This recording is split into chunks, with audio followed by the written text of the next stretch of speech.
اگر عمران خان آج وزیر اعظم ہوتے تو کیا کرتے؟ عمران خان وزیر اعظم ہوتا تو پہلے کبھی بے شرمی سے امریکہ کی غلامی نہ کرتا، پہلے کبھی امریکہ کی جنگ میں شرکت نہ کرتا جو پہلے دن سے کہہ رہا تھا۔ 7,000 ویزے دے کے یہاں جو CIA کے ایجنٹس پھر رہے ہیں، کبھی ان کو اجازت پاکستان میں نہ دیتا۔ میں مر جاتا کبھی غلامی نہ کرتا۔ میں پاکستان میں ان کو اناؤنس کرتا کہ یہ ہمارا پاکستان ہے، ادھر سے ہم کہیں دنیا میں دہشت گردی نہیں ہونے دیں گے، میں ذمہ دار ہوں، لیکن آپ کوئی انٹرفیئر نہیں کریں گے پاکستان کے اندر، ہماری ساورنٹی کے اندر کوئی نہیں آئے گا۔ ہم نے جی 1 مہینے میں اتنے بم مارے، یہ جی ہمارا بل ہے، ہمیں پیسے دے دیں۔ بم کس کو مارے؟ اپنے لوگوں کے اوپر بمباری کی ہے۔ جو ملک پیسے اپنے لوگوں پہ بمباری مار کے پیسہ بنائے، آپ کا خیال ہے کہ اس کو کوئی دنیا عزت کرے گی یا کتنی دیر تک یہ چل جائے گا؟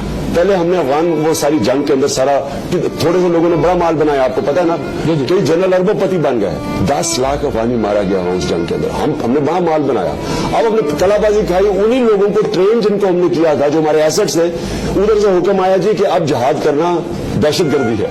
پہلے وہ جہادی ہیروز تھے، اب وہ دہشت گرد بنے، انہیں کو مارنا شروع کر دے، پیسے بنانے شروع۔ حل اسی کے پاس ہے جو عوام کو اپنے ساتھ ملائے گا، جو عوام کی قوت کے اوپر کھڑا ہو گیا، جو امریکہ کا غلام نہیں ہے، اور جو امریکہ سے میں نہیں کہتا دشمنی کرو، ان کو سمجھ